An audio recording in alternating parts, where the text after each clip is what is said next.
Welcome back, Cryptonauts, to the Power Cosmic channel. Today we have another episode of Crypto Shill. In this episode, we will be covering Namecoin. Namecoin is one of the OG coins, and in fact, it's the original altcoin. In this segment, we'll be discussing why you might want to invest in this forgotten coin. Yeah, I hear you on that. I mean, I signed up for CoinEx and I had no issue putting, depositing and withdrawing. They seem pretty solid to me, but yeah, I hear that. I mean, I figure I'm also like I want to reach out to exchanges, but I figure once it gets onto other exchanges, it'll probably, pump ridiculous. It's so easy to move the price on this coin right now. It's insane. Yeah, absolutely. Absolutely. I I, I kind of pumped it a little bit recently. I was part of that big pump. I Nice. took I took a little hit on the value just to I wanted to spike it. I wanted to see it show up on CoinMarketCap as a nice Good morning. fat spike. Yeah, So, it's what, fine. what, what are we talking about, boys? Hey man, Namecoin. Namecoin, yeah. How can we buy that? CoinEx right now, COINEX. It's an exchange. It's a smaller exchange. I think they do about 200 million a day. It's not tiny, but it's not a big one. What about the supply? Sorry, say again, please. Total supply.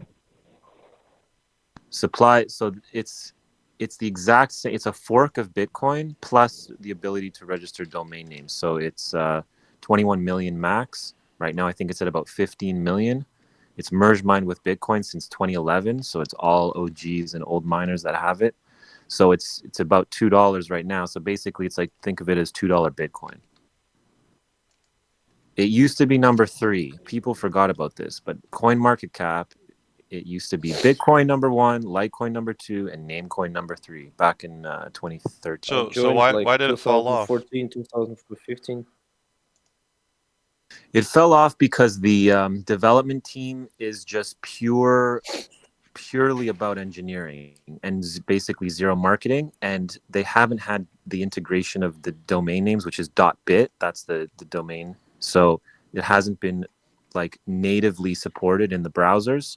So that's what's the push right now, is to get it into the browsers. And right now there's a bug on Bugzilla, which is Mozilla's Firefox bug reporting system, where it's in their official pipeline now for integration. So one of their internal developers gave the okay on this bug to start the integration process. So that means Firefox will be able to access .bit without having to do anything to Firefox. And then once that happens, it's a game changer. Yeah, Brave now is a huge entry point for this one too, because they're pushing big time on crypto, right? And Brave is just blowing up. Yeah. Well, what's the difference between this and the name, addresses that you can get on Ethereum? You can get URLs on Ethereum too. Why would I Yeah, care about this one? there's a couple projects. There's one called Unstoppable Domains, where I think it's .crypto is the domain extension. But the thing with this is it's basically old school. It's basically started by Satoshi. It's a very dedicated team. The one technical advantage that these guys have that no one else does is right now they're working on TLS certificates so that you can get HTTPS websites. Like normally you would have to go to VeriSign and give your ID and pay for that to get certificate authority to approve. And now they're going to integrate it right into the blockchain, and it's running on the Bitcoin blockchain. That's what's backing it right now. So it's a huge mining pool. Well, doesn't that also mean it's slow and antiquated? In terms of pinging the network, it's very quick. It's obviously slow for transactions, but that's just like when you register. When you actually just do a call to the network to ping whatever your domain name is, it's fast. And it's highly distributed, so there's nodes all over the place, right? Right. So how does that protect you though? Because you may have this URL, I guess, that you would get on this Namecoin thing, right? But then don't you actually have to have a real URL on a server that you'd have to connect to it so then, you could have issues there? I mean, how does it protect you from being shut down? Yeah. So basically like any other website. You have your host, and then your host has an IP, and then you point your IP to registered in a domain name server to connect it to your URL, like joeblow.com or whatever, right? And that just connects to your IP. So the hosting is independent. Now, the thing is, if you don't have if people don't know your domain, like if people don't know your IP, if your domain gets shut down through ICANN or one of these centralized services, which is totally possible, and it's happened with a few websites so far, then as long as they don't know your IP, they can't access you, right? This puts that link between your IP and your domain name on the blockchain, so there's obviously nothing that can be shut down. As far as hosting, that's a separate layer, but that's where I think IPFS comes in.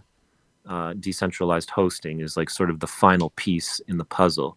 These guys are figuring out the domain names and the certificate authority. Hosting would be IPFS or other projects like that, Filecoin, that kind of thing. Right. So there's still, I mean, they could still shut you down if you had one of these things.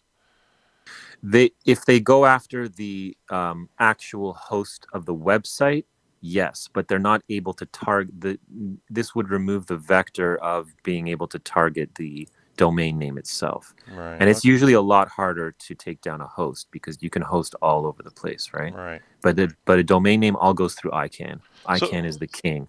So how many URLs would you get? Like, let's say you were to buy one of these coins. How many URLs does that entitle you to? Yeah, it's super cheap right now. Honestly, I picked up through the wallet. It's really easy. Electrum NMC is the wallet. I registered like 15 different random domains. They're cheap. They were either 0.1 or 0.01 NMC. I forget. I think it might have been a penny of an NMC. So it's like a few cents to register a domain. Super cheap. Is there a limit to the number of like, let's say someone's already used a coin for this purpose of registering some of these domains. So then, someone else gets the coin now. You can spend again to get another domain. How does that work?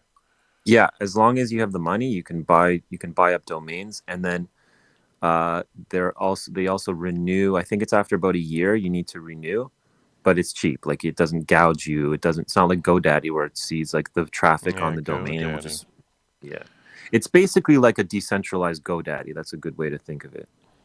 Interesting.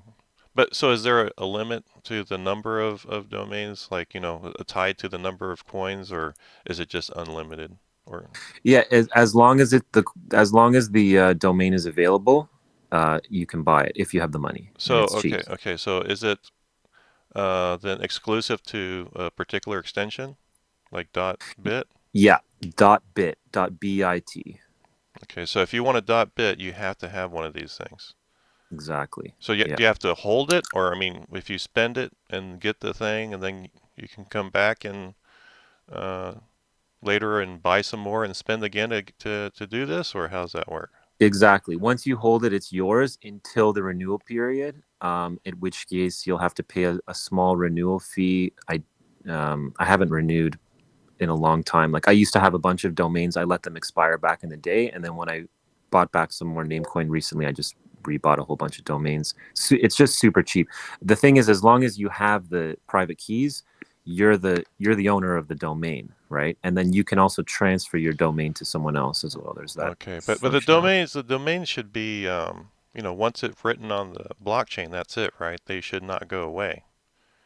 Correct. Yeah, and you can you can edit how that domain redirects, right? So if you're the controller of the domain name, yeah, you can change whatever IP it's pointing to. So okay, so the blockchain owns that domain name, I guess, and then you have to pay for the rights to use it. Yeah, well, so there's like an infinite possibility of names, and then you sort of claim your name by paying for it, and then it's connected to your wallet specifically, and there's a renewal period which eventually will run out unless you renew it, which just keeps it from being dead domains being held forever. Right, so it's not yours forever. It's like you have to go back and renew it. Yeah, just like a GoDaddy type scenario. Well, so does holding the coin Is that the way you would secure keeping it? So someone, because you know how things go with these URLs, like back in the day, people, they bought some up with anticipation that's going to have value. And then when it became a big thing, you had situations where people were just sitting there waiting for a particular URL to expire and then they would snipe it. Right, right. So okay, yeah, you can renew before you expire for sure. That it gives you like a countdown. It's like estimated time until expiration, and you can renew at any time before that. So you're covered as long as you're doing basic, upkeep. And it's a really simple wallet. It's pretty clean UI. So Uh, so if you were to, let's say, bought this thing with a particular coin, there's no tying that URL to a specific coin. no, the URL is tied to your private key of your wallet. Think of it as being Okay, basically okay. It's your tied to your. wallet. Yeah, so the NMC wallet, Electrum-NMC, allows you to store both your money, your Namecoin, and your actual domains. So you have to have an Electrum wallet to do this? Electrum NMC. It's a fork of the Electrum wallet. Right, right. Electrum. So you have to have that particular wallet, which is, kind of OG, right? Right now, yeah, it was on Coinomi before, but yeah, but you couldn't do the domain registration in Coinomi. So this is another thing. Like they need a mobile wallet. So much work. There's so much support and infrastructure work that Right. can be done to help Yeah. this coin. It really needs community support. I mean, Right. it's spiking in independent of the community support. It's on a, just on whatever, the market moving. But like the community really needs to, if we're serious about censorship and all this stuff, like this is such a play for that, So this is a particular potential route for that, right? But Yeah, then and it has the history. That's the key thing here. It's like Satoshi Nakamoto wrote about this. It's like hardcore developers from back in the day that are nose to the grind, like all these years. And like, yeah, the market kind of forgot about these projects and forgot about the old school stuff, except for Bitcoin. But it's coming back. Like, it's a yeah, great project. right. So but what happens? I mean, okay, so let's pretend that this Namecoin decided, let's say the .bit became really popular. Everybody wanted to have one, right? How would that impact there's two things, right? So would that now make it really expensive, to be able to do anything as far as continued maintenance registration of these URLs if the coin price goes up high?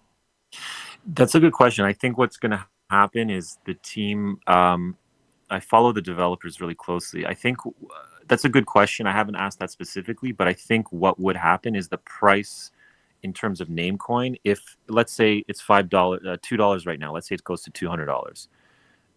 Then would it be a fixed price in terms of Namecoin to buy the domain? I don't think so. I think the domain price would plummet as a function of how much the Namecoin price goes up. So it wouldn't just be these overly expensive domains, as I imagine what would be the case. I'm gonna reach out to the dev team on that. I know that their whole thing is basically adoption, like that is their goal. So they would never want people to pay like $100 for a domain. Doesn't make sense. Yeah. So well, I'm just trying to figure out what would the I mean, right now I'm paying like 2-3 pennies for a domain, right? They could easily be saying it's one name coin for one right, domain, but right, right. So I guess yeah, my question is so if let's say that the price is not attached to the coin's price, so now it's affordable for people to get these URLs, right? But then what value does Namecoin itself bring? I think what would happen is basically, it's like uh, why the price would go up would be basically if people want to be registering their websites on Namecoin, then they'll just be buying Namecoin. Maybe they won't be buying a huge amount, but the fact that you're going to need a lot, like anyone who wants to register a domain name has to have at least a little fraction of Namecoin, would incentivize a huge diversity of users, and then that would drive the price. I mean, it's like, why does any price go up, right? It's all just sort of speculation at the end of the day. Well, I mean, some Um, some of these things have utility, right? So, right. like DeFi type stuff. That's kind of my favorite space is the DeFi space because of the utility. So you kind of have to have that coin, or the coin has something you can reference as a value reference, right? To say, well, this is valuable because of TVL. So what would I reference for Namecoin to say, okay, based on this metric, this is why I know Namecoin has value. Like, everything should have some kind of intrinsic value or reference for value. Right. Yeah. I mean, it would be purely the ability to register the domains and register your certificates, and own, like basically to own. It's like a deed. It's like having a deed to a house, but you have a deed to a website on the blockchain, and you need the Namecoin in order to have that deed. I'm actually gonna reach out to one of the developers right now. I'm gonna ask that question about what happens if the price explodes, and then what happens to the price of having to register a domain. Yeah, I mean, How do they if balance you could that out? also ask them about, how would I measure the value of Namecoin? That'd be great too. I mean, we'd love to hear that. What do you mean measure the value? Well, like, what is their metric for saying this thing should be worth X amount of money? Like, how do I evaluate this thing? So if I'm buying DeFi coins, I look at the total lock value that they have in their particular ecospace. For Bitcoin, it's a bit wonky, but they use the amount of energy required to uh, generate a new Bitcoin, let's say, is a metric that they use. But it's not necessarily the best metric, but at least it's something, right? So Namecoin, I'm trying to figure out. Well, you could say that these URLs are each worth X amount of money, and if we've got this many active URLs, and that's kind of giving us a price floor. Got it. Got it. Cool. I'm gonna ask. Thanks, man. Yeah, pleasure. Do you have any particular association with Namecoin? No, I'm totally arm's length. I've been following the project for years, and I just know it's always been this project in the background that's like clearly high, like extremely undervalued. So now I'm kind of picking up the pace on just outreach and engaging different projects and engaging these communities to just like I'm sort of taking the reins because I know that the developer team is amazing and has been very consistent over the years, and they're actually innovating now with these certificates, adding the certificate functionality, which is like a big game changer. But as far as outreach and marketing and all that, like there's pretty much they're all substance, no style, put it that way. Are there is there a particular set of exchanges this is available on, kind of a thing? Right now they're on Coinex, Coinex. They used to be on Poloniex, um, but the volume dropped back in the day, and then Coinex, and then yeah. So then at one point it looked like it was a dead coin on CoinMarketCap, but Coinex was trading it, but for whatever reason that wasn't listed on CoinMarketCap. So I reached out to CoinMarketCap and I said, hey guys, like you're not listing this particular pair. And when that when they realized their error, the volume became correct, and it went from like $200 a day to $70,000 a day once they added that. And then since adding that 70,000 a day, I've seen it go almost to $1 million a day. So it's like just putting it onto CoinMarketCap, getting it reactivated on CoinMarketCap, has like suddenly driven a bunch of activity because I saw it at 30 cents in the summer, and recently it hit $5. So it's definitely like active. And if you look at the order book, it's weird, man. Like it's basically like the sellers are just baiting these buyers into buying it up higher and higher and higher. And if you look at the order books, like you can just scroll up like 20, 30 entries, and the price is 5 times what it is at the listed price. So it's all these whales and old miners and stuff that are just like they know the value of this coin is undervalued, so they're kind of coaxing buyers in to Well, drive the price up. they probably have big bags, right? Huge bags, and then there's only 21 million coins, just like Bitcoin. So you see orders on there for thousands of Namecoin. Think of that as like thousands of Bitcoin, right? So it's just whales, old So whales. could you use a standard Bitcoin wallet to hold these things, or you have to have that Electronium or Electrum Right wallet? now, yeah, Electrum NMC. It is a nice wallet. I mean, it's a desktop wallet, which is not as pretty as these mobile wallets we're all using now, but Do I have to Electrum copy NMC. of the? You have to download a copy of the blockchain to do this? No, it's all quick and easy. No downloading of 100 gigs of stuff. It's a really nice Yeah. wallet as far as a desktop wallet is Is concerned. is that wallet new? No, it's a fork of Electrum, which is like a really old. It's a Yeah, yeah, yeah, solid yeah. old school. Yeah. I'm familiar. I just didn't know if they had updated it or. So why did the devs decide that they need to start working on this shit again? Well, they've been working on it the whole time, nonstop. The Electrum is updated constantly, and everything is up. Like it's always upkept. If the development was dead, then I wouldn't be pushing this coin. But like the development never stopped, and they're basically like hardcore. If you just like read the website and how they credit people, they're very intense on like the whole just classic crypto libertarian freedom open source mantra.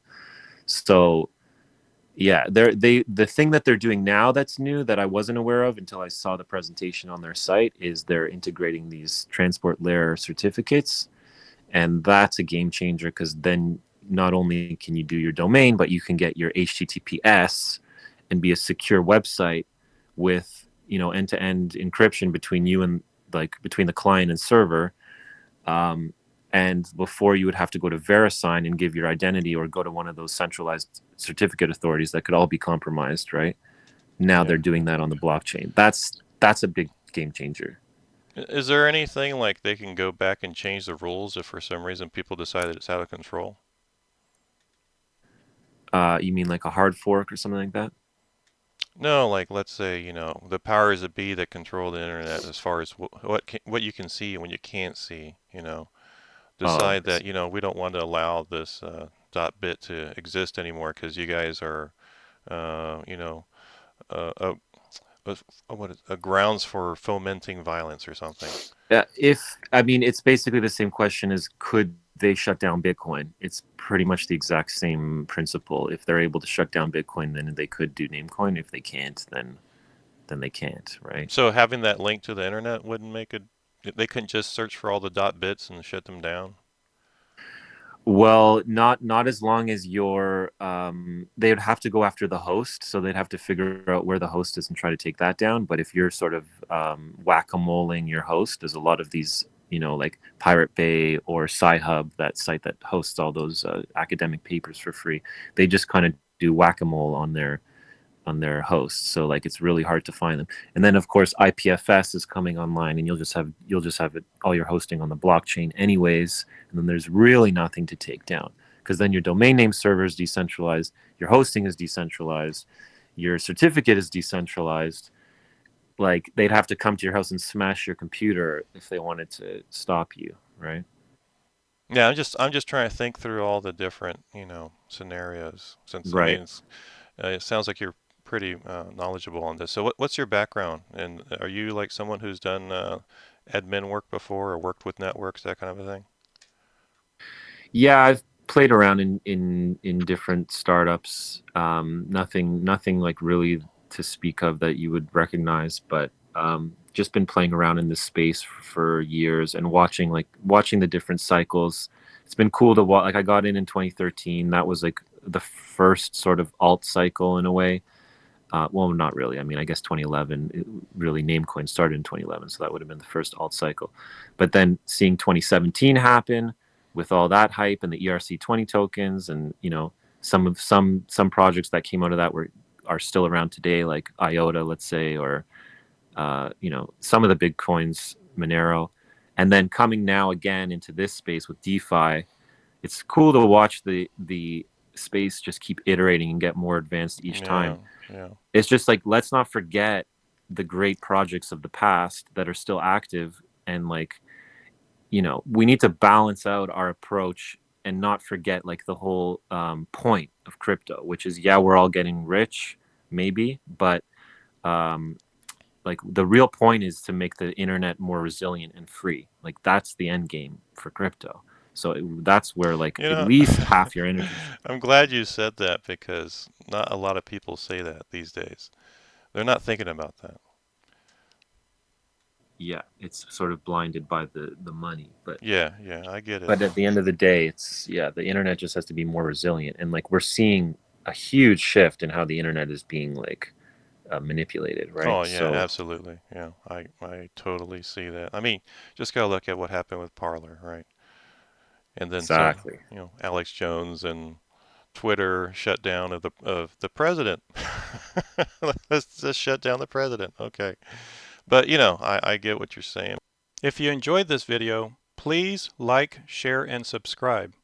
Until next time, Cryptonauts. Peace.